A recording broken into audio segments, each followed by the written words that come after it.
Bonjour à tous et à toutes et bienvenue dans Était une fois le cinéma, votre podcast où on parle de cinéma et rien d'autre que de cinéma. Et aujourd'hui, on va parler du coup du D23, on dirait plus un G mais bon, D23, D comme Disney. Car je n'ai pas spécialement parlé de Disney, mais il faut dire ce qu'il est. Ils ont organisé leur dernière conférence où ils ont parlé de tous les projets années à venir, ceux qui vont arriver dans les prochains mois et années. Du coup, pas mal de projets qu'on va un peu délibérer. Du coup, moi, ça va être rapide. C'est vraiment une vidéo hyper rapide en soi parce que il y a des projets qui peuvent m'intéresser un petit peu, d'autres moins. Voilà. Donc du coup, allons direct à l'essentiel. Aujourd'hui, le premier film qui devrait sortir prochainement au cinéma, c'est compté à partir du 27 novembre, c'est Vaiana 2. Vaiana 2, qui est réalisé par David Derrick, notamment, qui a fait Encanto, la famille fantastique Madigal. Ok, d'accord. Avec justement Jason Hunt qui était déjà dessus, et Dana Ledoux-Miller, le sauvetage de l'impossible. Je connaissais pas. Donc du coup, voilà. On a une suite à un film Disney, on va dire, qui a bien marché il y a quelques temps. Il s'agit de Vaiana, premier du nom. Moi, perso, j'ai passé un bon moment dessus. Sans plus, je me suis pas pris la claque du monde, perso. C'est un film que je fais. Ouais, ok, c'est cool, mais bon, voilà, c'est... Après, bon, je vais pas me plaindre, mais voilà. C'est un film qui était un peu frais, parce que après, même frais, entre guillemets, parce qu'on a eu Stitch, Hello et Stitch, qui se passait dans les îles hawaïennes. Là, on est de nouveau dans les coins du Pacifique, avec une mythologie un peu fantastique polynésienne qui est très intéressant. Donc du coup, on continue l'histoire. Alors perso, est-ce qu'il y avait besoin d'amener une nouvelle histoire à tout ça dans ce Vaiana 2 ? Je sais pas. Perso, c'est pas vraiment le truc que je pense qui aurait été d'intérêt essentiel. Mais bon. C'est un projet, voilà, parce que c'est une licence qui marche, qui est encore fraîche. C'est une des rares licences fraîches de Disney. Avec Zootopie et Ralph qui, lui, s'est semi-planté avec Ralph 2.0. Donc il y avait quand même cette idée de toujours accentuer, justement, dans ces classiques Disney, d'avancer avec des licences fraîches. Parce que le truc, c'est qu'à un moment, tu peux pas retourner essentiellement tout le temps au même. Par exemple, t'as Wish qui a pas très bien marché, t'as Élémentaire, c'est correct, t'as Vice Versa avec son succès, t'es sûr que tu vas avoir un 3 dans la foulée. La Reine des Neiges 2 qui avait marché, donc du coup, on s'est enchaîné. En fait, tous ceux qui marchent pas finissent à l'oubli. Ceux qui marchent auront le droit à leur suite. Donc c'est pour ça que du coup, on a tout un lot de films qui est annoncé. Je vous disais que justement, Zootopia ayant marché au box-office, la suite est lancée pour courant 2025. On ne sait pas de quoi ça va parler, du coup, est-ce que ça va parler encore des mêmes thématiques, globalement ? Est-ce que ça va être dans la continuité de apparemment, il y a une mini-série qui est sortie, Zootopia Plus, sur Disney+, qui était sortie en 2022. Perso, je ne sais pas. Mais ça va suivre dans la... En fait, qu'est-ce que tu veux raconter de plus, en fait ? Là où Toy Story offrait beaucoup plus de verses dans les possibilités de suite, Zootopie, franchement, je voyais ça vraiment comme un film unique. Et c'est dommage.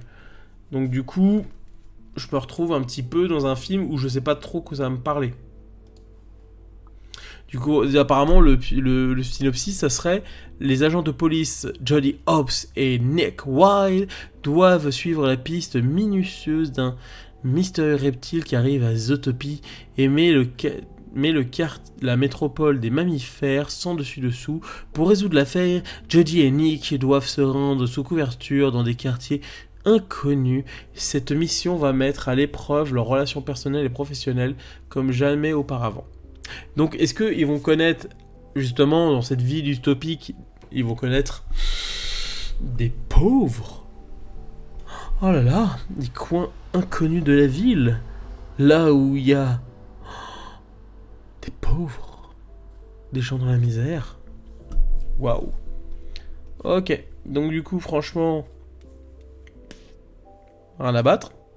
Oui, je suis méchant, mais à un moment, je vais pas me leurrer, à un moment, j'en ai vraiment rien à péter. Du coup, va suivre La Reine des Neiges 2, 3, excusez-moi 3, qui, clairement, un 2 insipide. Oui, je l'ai regardé parce que j'ai des petites cousines, j'ai des gamins autour de moi, donc j'arrive à un âge où j'ai des gamins. Donc quand tu les amènes au cinéma, tu les amènes voir ce genre de film. Et du coup, dans la foulée, franchement, le film est pas bon. Et pas bon. Déjà, la Reine des Neiges, moi j'aimais pas. Hein. Déjà, vous m'avez fait bouffer la musique pendant des heures, des années. Et à un moment, moi j'en avais ras le fiac. Hein. Et surtout que le film, spécialement, n'est pas extraordinaire. La Reine des Neiges, franchement, ça aurait pu être, niveau animation et tout ça, ça aurait pu être un direct ou DVD. Hein. Pas au niveau des directs ou DVD d'il y a 20 ans, c'est-à-dire les Bossus de Notre-Dame 2 et tout le Pocahontas 2 et tous les trucs comme ça. Mais voilà.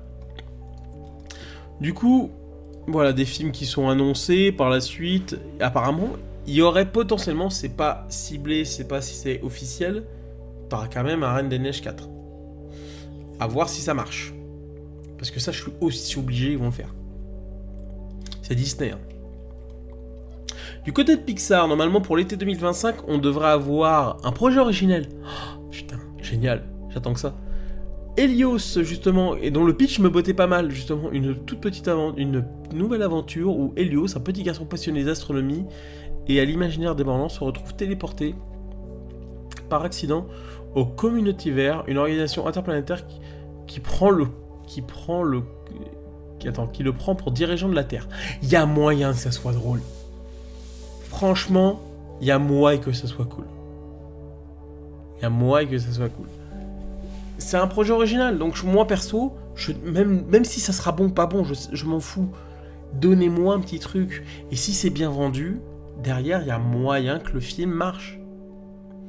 Souvent, les films, c'est parce qu'ils sont mal vendus. Hein. Je fais la gueule encore à Disney sur une chose, hein, quand même. Alerte rouge, ça aurait jamais dû sortir sur Disney+, ça aurait dû sortir au cinéma. C'est le dernier Pixar pertinent. Faut pas se leurrer, hein. Du coup, va suivre Hooper. Je sais pas si c'est un nouveau truc, un nouveau film original.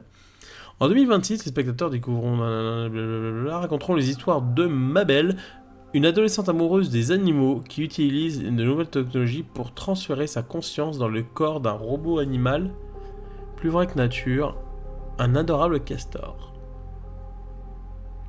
Alors je sais pas où ils vont aller d'un point de vue thématique avec ça. Ça a l'air d'être un sacré beau bordel. Je suis curieux, mais ça me botte moins que Helio. Il n'y a pas encore de date de sortie. Et à presque 30 ans, déjà. Je veux dire, ce film-là, je l'ai vu le premier, je l'ai vu en 96 au Majestic de Meaux. C'est le premier film que j'ai fait avec mon papa. Et du coup, il y a 30 ans, on a pris connaissance, justement, on a fait connaissance avec Buzz et Woody dans Toy Story. Et du coup, ils font un 5. Déjà que le 4 était sympa, j'ai passé un bon moment, il y a eu des petites phases d'émotion. Mais parce que c'est Toy Story. Mais le pitch, c'est quand même, cette fois, les jouets rencontrent la technologie. Les choses se compliquent pour Buzz, Woody, Jessie et le reste de la bande lorsqu'ils doivent faire face à une nouvelle menace qui risque de les mettre au chômage. Alors le pitch est rigolo, hein, franchement, de dire que les jouets vont à la retraite. Oui, la thématique est intéressante.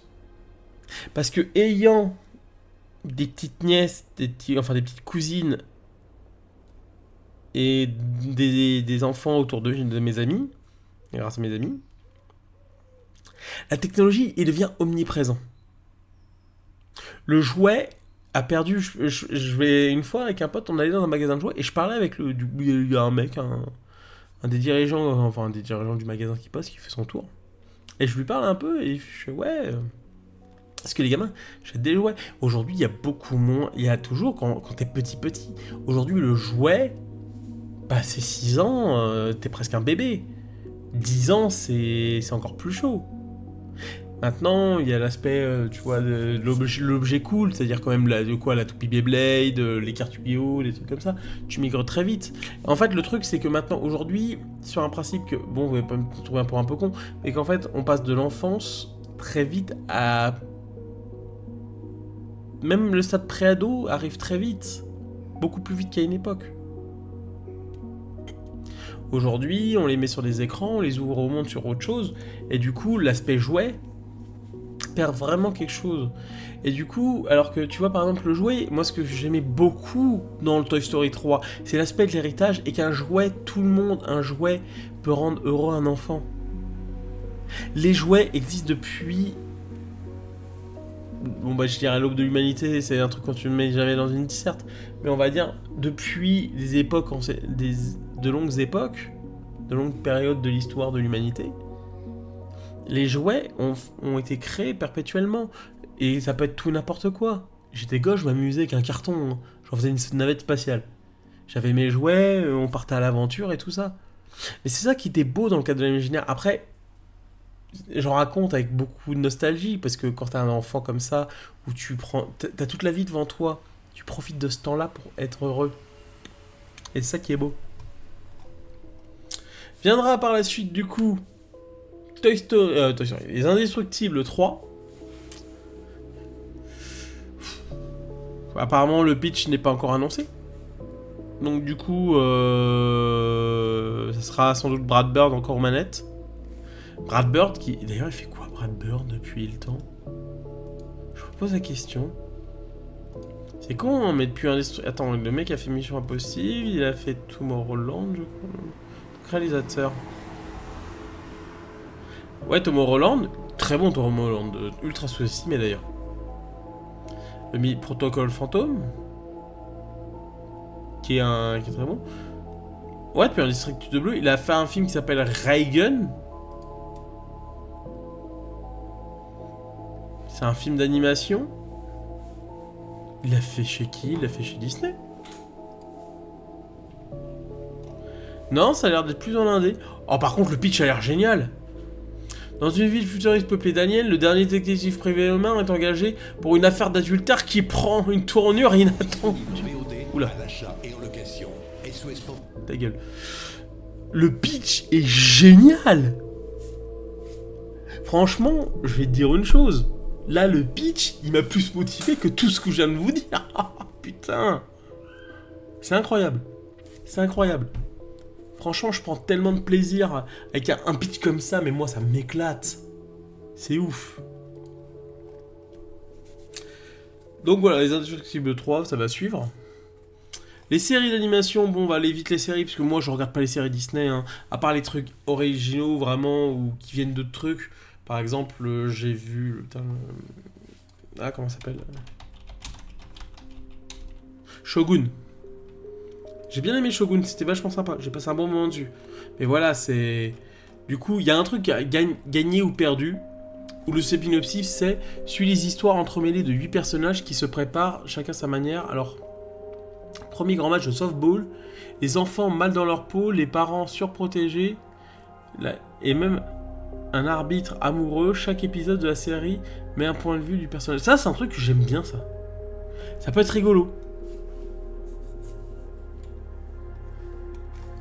Après, il y a Dream Productions, que apparemment c'est un truc dans l'univers de Vice Versa.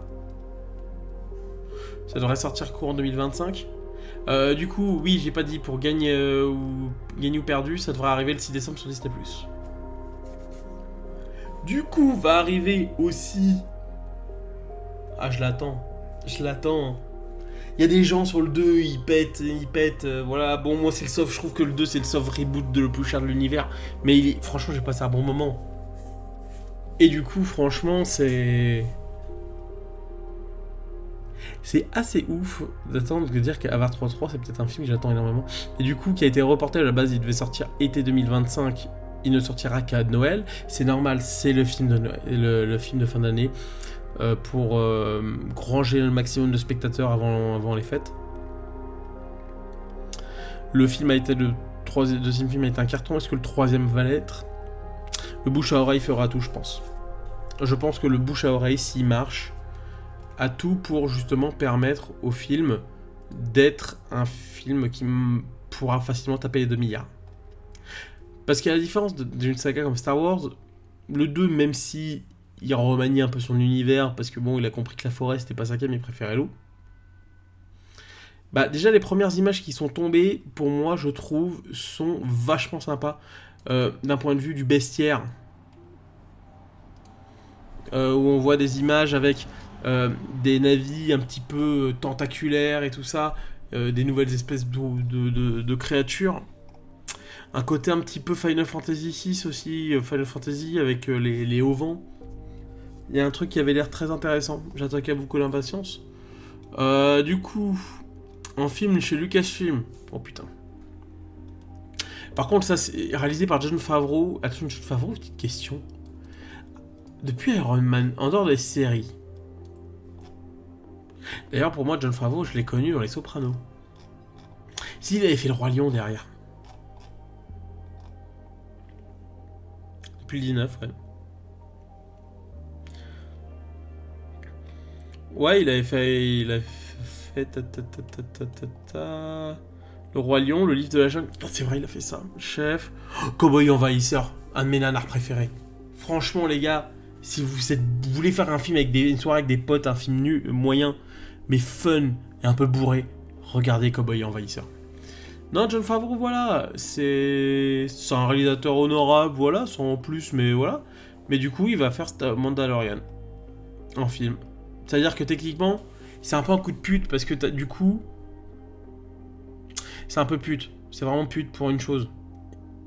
C'est-à-dire que si t'as pas regardé la série, tu peux pas tout capter. Ça devrait sortir. Mais comment ils peuvent dire que tu vas continuer les films Star Wars et tu vas ramener ça? Et apparemment aussi dans l'idée, ils veulent continuer quand même d'amener un 10, 11, 12. C'est dans les tuyaux, hein, faut pas chercher. Hein. C'est juste qu'ils savent pas comment ils vont remettre le truc. Le train en marche était tellement merdique avec le 7, 8, 9. Ou sinon ils sont capables de aussi de rebooter. Hein. Non mais voilà, on a fait une erreur. On reboot, on recommence, donnez-nous l'argent. Voilà, donc franchement... Faire un film sur Mandalorian de pas poche. Certains ils sont contents, hein. Moi ça me casse les couilles. Hein. Après viendra les séries, voilà bon, série avec Julo, voilà, pour Skeleton Crew. Du coup, suit le périple de 4 enfants qui, après avoir une découverte mystérieuse de leur planète, en apparence paisible, se retrouvent perdus dans la galaxie inconnue et dangereuse, cherchant comment rentrer chez eux. Ils vont croiser, blablabla, un merveilleux personnage incarné par Jude Law. Ça peut être cool, mais voilà, bon, c'est le problème, hein, c'est que les séries Star Wars, moi, je m'en bats les couilles. C'est que si vous aimez le kiff, hein, ça va, moi, je préfère gagner du temps pour autre chose. Hein.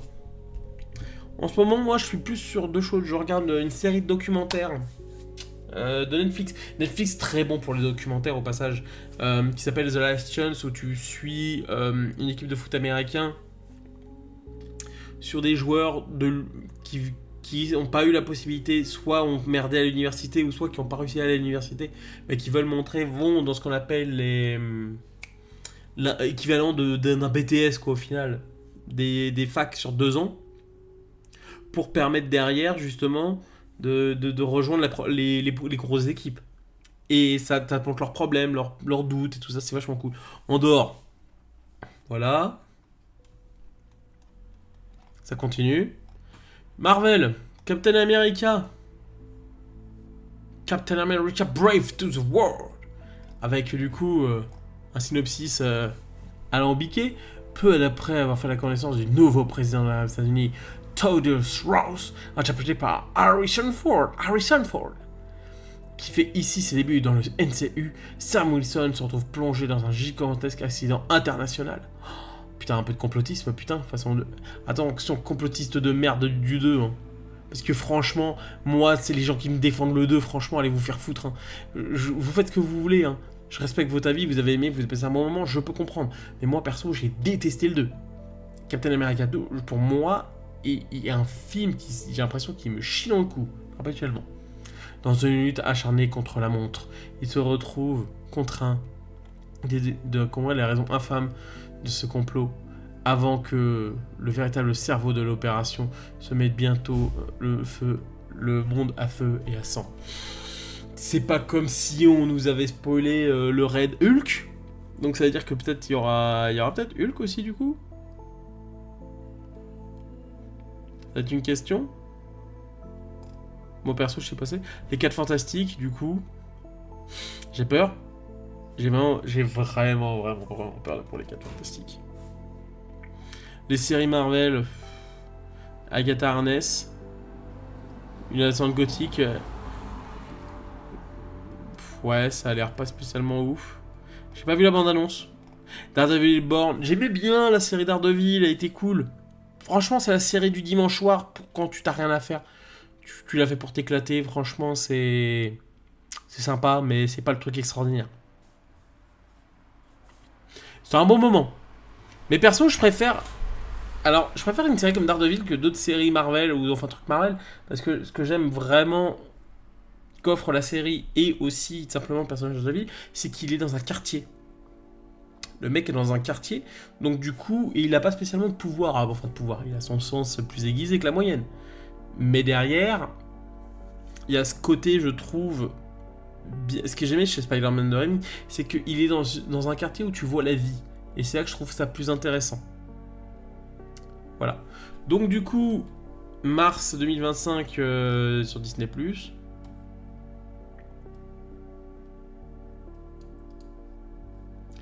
Iron Heart, c'est quoi ce truc?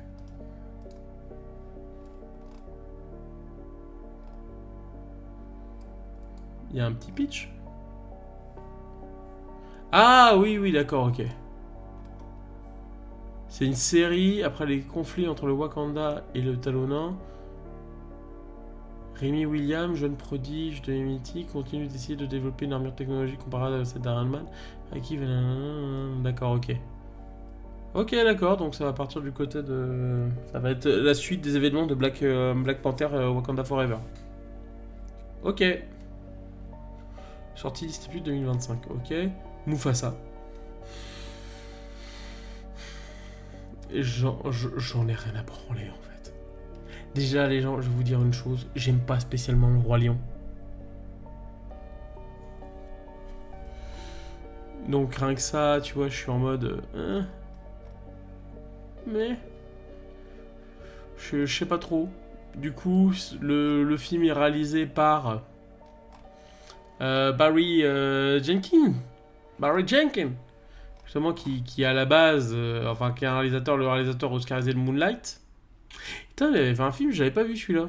Faudrait que je le regarde pour la curiosité. Moonlight, j'avais pas passé un si mauvais moment de ça dessus. Juste, je me rappelle, à l'époque, j'étais en école de cinéma, je ponçais des heures comme un... Entre le travail, l'école, je ponçais des heures comme un fils de pute. Donc clairement, je me retrouvais énormément fatigué. Et je me suis endormi à un moment. Je suis allé le revoir un peu plus en forme et j'avais passé un plutôt bon moment dessus.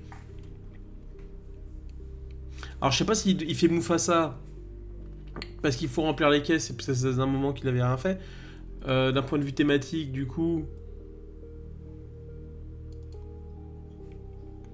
Mufasa qui est le père de Simba, donc c'est un immense flashback d'histoire de Mufasa, donc à voir. Blanche-Neige, je l'attendais celui-là.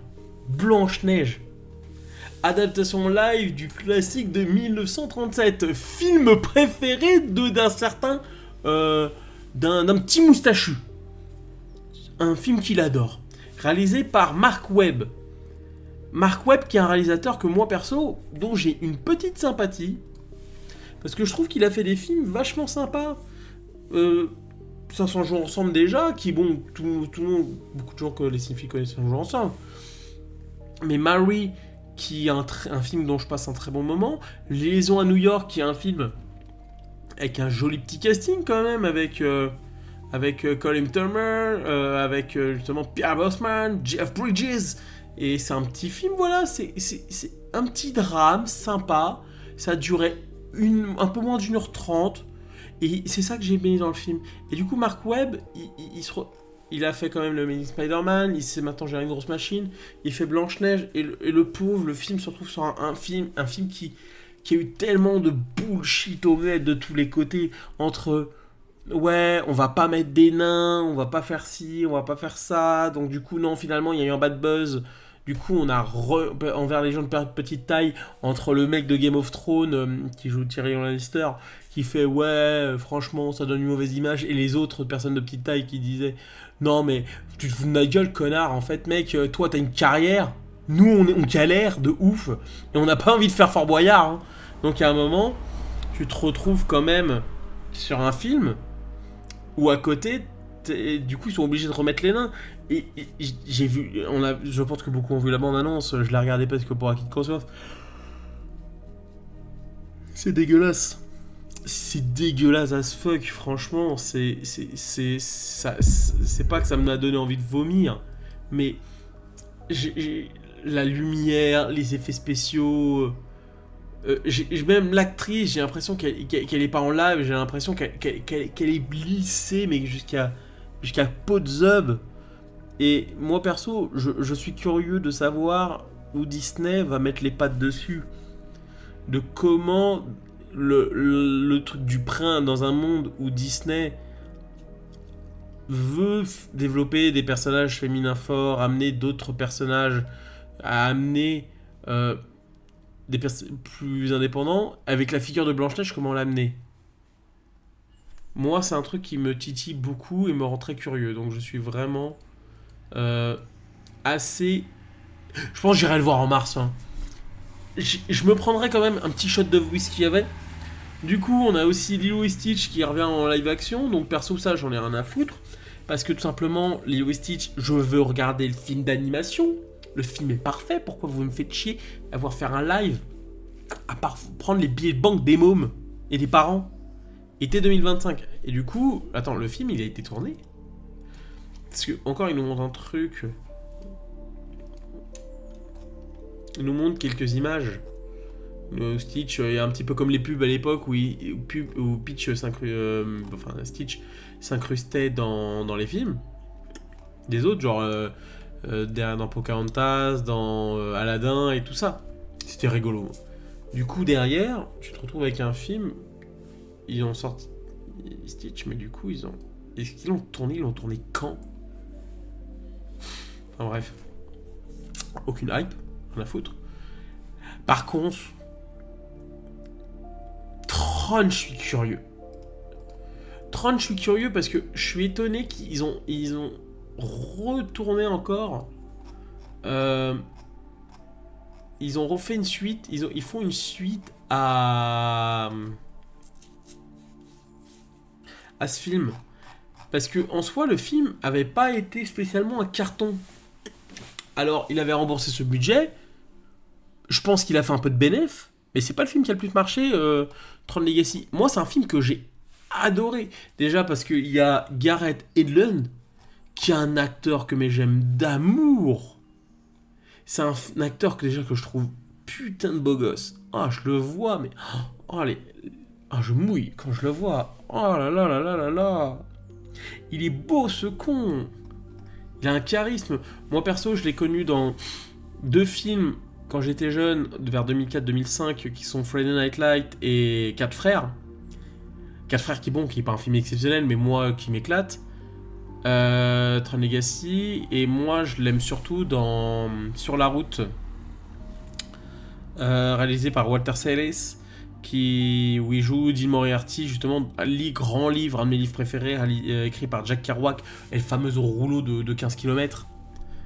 Du coup, qui perso, j'adorais Jeff Bridges, Olivia Wilde qui est magnifique dedans, donc voilà, il y avait un très joli casting avec cette BO justement composée par les Daft Punk. Il y avait quelque chose. Le film a été un budget à peu près 170 millions de dollars, je crois. Ce qui en faisait quelque chose d'énorme à l'époque. On est quand même 2000. C'est quelle année déjà? C'est 2010. Putain, il y a bientôt 15 ans. Je me sens vieux, putain. Oh, c'est chaud. Il rapporte 400 millions de dollars. Ce qui en soi n'est pas un bide, c'est juste que le film n'a pas spécialement marché. Hein. Mais au moins, moi je préfère des fois des films comme ça qui perso, Je sais pas comment il fonctionne. Alors ça n'a pas cartonné, mais perso, les gars, j'ai envie de dire, il a pas fait perdre de pognon. C'est déjà pas mal. Vous avez pas fait de bénéfices, mais il y a quand même du pognon. Et du coup, on va se retrouver avec un film Tron, la suite. Un programme sophistiqué nommé Arales qui est envoyé dans le monde numérique. Qui est envoyé du monde numérique dans le monde réel pour accomplir des périlleuses missions marquant la première rencontre entre les humains et les entités créées par les... J'avoue, il y a moyen de faire un film très intéressant avec... comment dire, avec l'aspect de l'IA aujourd'hui. Là où l'ordinateur... Là où... Comment dire, où on va dire que ça s'est développé avec le monde au fur et à mesure, avec justement l'ordinateur qui arrive, l'aspect derrière Internet et de toutes les... justement le monde connecté qu'ils amènent, qu'est-ce qu'une identité et tout ça à travers le 2. Et là, je pense qu'il y a énormément de moyens, de choses à faire. Du coup, ça va être réalisé par Joachim Röning. Voilà, qui est en solo cette fois, parce que je crois qu'il avait fait réaliser pas mal de films avec son compère, notamment c'est l'infâme merdique Pirates des Caraïbes 5, qui perso il était horrible. Horrible. J'ai détesté ce film. Et du coup, lui, il a fait du coup Maléfique. Ouais, il est parti sur Maléfique, c'est le 2, je crois.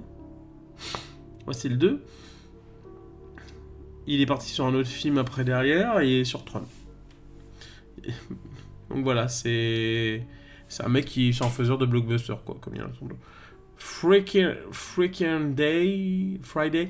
Oui, le film avec Jamie Lee Curtis et Lindsay Lohan. Attends, elle a quel âge Lindsay Lohan aujourd'hui? Elle a quel âge? Elle a que 38 ans.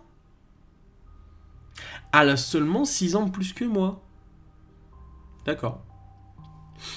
Ok, d'accord, why not? Du coup, la suite, ça va être la suite. En fait, c'est le film où la mère et la fille changent de corps. Voilà, pitch très simple, mais qui m'avait fait bien rire à l'époque quand je l'avais lu en DVD. Freaky Friday a lieu des années après la crise d'identité subie par Tess et Anna, les personnages joués par Jamie Lee Curtis et Lindsay Lohan. Anna est à son tour mère d'une fille et aura bientôt une belle fille. Confrontées aux défis que pose la famille recomposée, les deux femmes vont découvrir que dans leur cas, la foudre peut frapper 2 fois au même endroit. Ouais, voilà. Du coup, voilà, film qui... Moi perso, je le regarderai un petit peu, je pense avec des potes, ça peut être rigolo. Dwayne Johnson et Alain ont annoncé un nouveau film de sur les Monster Truck. Sur les Monster Truck. Sérieux, Dwayne, il inspire de la popularité célèbre du Monster Truck Rally, le plus grand événement de motorisé de l'année. Dwayne Johnson est aussi producteur de ces productions. Ok. Du coup, voilà les DivC Entertainment Television, c'est-à-dire tous les trucs qu'ils ont à côté. Bah, du coup, ils ont annoncé Peter Jackson et les Olympiades. J'ai pas regardé. Franchement, ça... Percy Jackson, excusez-moi. Percy Jackson, perso, ça m'a jamais botté. J'ai jamais été attiré par le truc. Ça me fait plus chier qu'autre chose. Franchement, je sais pas quoi dire. Ça me botte pas plus que ça. À voir ce que ça peut donner, hein, mais moi je suis pas client. Donc lancement en 2025, donc ça devrait sortir bientôt. Voilà, c'était un peu les news qu'il y a eu sur cet événement. Tous les différentes choses annoncées, voilà, donc ça fait beaucoup. Bon, je donne mon avis, hein. Moi je suis cru, hein, je dis les choses. Perso, il y a peut-être même pas la moitié des trucs que je vais aller voir ou je les regarderai. C'est con, mais t'as des Disney aujourd'hui, t'as des trucs que j'aime bien regarder au cinéma, genre aller-retour, j'aurais aimé le voir au cinéma. T'as des trucs que j'ai vraiment envie de les regarder dans mon canapé, quoi. Dites-moi ce que vous en êtes. Vous sachez, les gens, quand je fais des vannes, c'est pour rigoler, c'est pas méchant. C'est plus de l'ordre de l'humour, des petites piques, des crottes de nez. Ça n'a pas vocation à vous déplaire. Parce que c'est pour la vanne de tout à l'heure. Mais en tout cas, je suis curieux de savoir ce que ça va donner pour certains projets. On va voir ce que ça va donner. Et parce que c'est ça qui va faire le blockbuster des prochaines années. Hein. Donc à voir. Bah merci d'avoir suivi cette vidéo, je vous dis donc à la prochaine, portez-vous bien, tchuss.